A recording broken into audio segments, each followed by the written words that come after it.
BJP Telangana అధ్యక్షులు శ్రీ ఎన్ రామచంద్రరావు గారు కరపత్రాలు విడుదల చేశారు.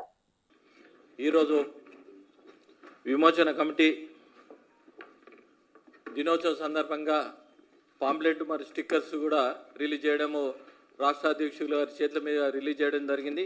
దీనికి అన్న రాకేష్ అన్న గారు, అదేవిధంగా నా తోటి ఎమ్మెల్సీ కుమరన్న గారికి, అదేవిధంగా శ్రీవర్ధన్ అన్న గారికి, బాలాజన్న గారికి, గూడు నారాయణ రెడ్డి అన్న గారికి, విక్రమన్న గారికి, దివాకర్ అన్న గారికి నమస్కారాలు.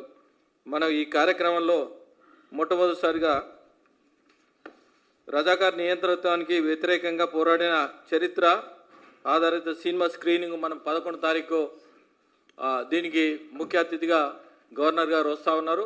మరి కేంద్ర మంత్రులు ఇద్దరు, మన సంజయ్ అన్న మరియు కిషన్ రెడ్డి గారు, మరి దాంతోపాటు ఎంపీలు, ఎమ్మెల్యేలు, ఎమ్మెల్సీలు, తర్వాత స్టేట్ మొత్తం లీడర్స్ అందరూ ఈ సినిమాకు రాబోతూ ఉన్నారు. అదేవిధంగా రాష్ట్ర వ్యాప్తంగా విమోచన అధికారికంగా జరపాలని డిమాండ్ చేస్తూ సమావేశాలు నిర్వహించాలి. ప్రతి జిల్లాలో 12 తారీఖు నుంచి ర్యాలీలు, తర్వాత ఏంటంటే ప్రతి మీటింగ్కు ఒక ఎక్స్ఎమ్మెల్యే వాళ్ళు కూడా ఇన్ఛార్జ్ చేసి పంపించడం జరుగుతుంది.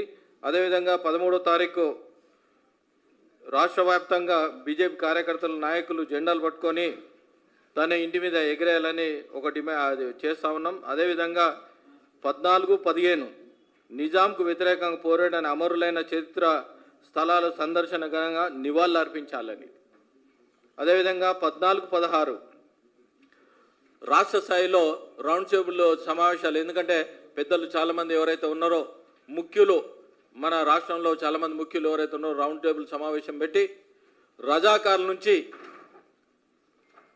గతంలో రజాకార్లు ఎట్లా అణచివేత అయ్యిందో ఇప్పుడు రజాకార్ల నుంచి మనము ఏ విధంగా ఎస్కేప్ కావాలనే ఉద్దేశంతో ఈ రౌండ్ టేబుల్ సమావేశం పెడతా ఉన్నాం. 17వ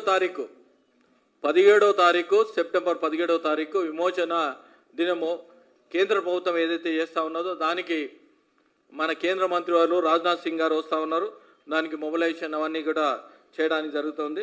పెరేడ్ గ్రౌండ్లో జరిగే ఈ విమోచన దినానికి కేంద్ర మంత్రి గారు వస్తూ ఉన్నారు. దానికి ప్రతి గ్రామంలో జెండా ఎగిరేసి, మన ప్రతి పార్టీ ఆఫీస్లో కూడా జెండా ఎగిరేసి ఈ కార్యక్రమం రావాలని జిల్లా అధ్యక్షులకు అందరికీ పేరు పేరున నేను తెలియజేస్తా ఉన్నాను. ఎందుకంటే ఈ కార్యక్రమం 17 సెప్టెంబర్ కార్యక్రమం ఏదైతే ఉందో 1998 నుండి జరపబడుతుంది. ఈ కార్యక్రమం మీకు అందరికీ తెలుసు. 1948లో పటేల్ గారు ఆధ్వర్యంలో మనం జయించిన తర్వాత ఇది విలీనం కావడం జరిగింది. కర్ణాటకలో 3 జిల్లాలు, మహారాష్ట్రలో 5 జిల్లాలు. కర్ణాటకలో ఏది గవర్నమెంట్ వచ్చినా కానీ అక్కడ ముక్తి దివాస్ అనే కార్యక్రమం చేస్తూ ఉన్నారు.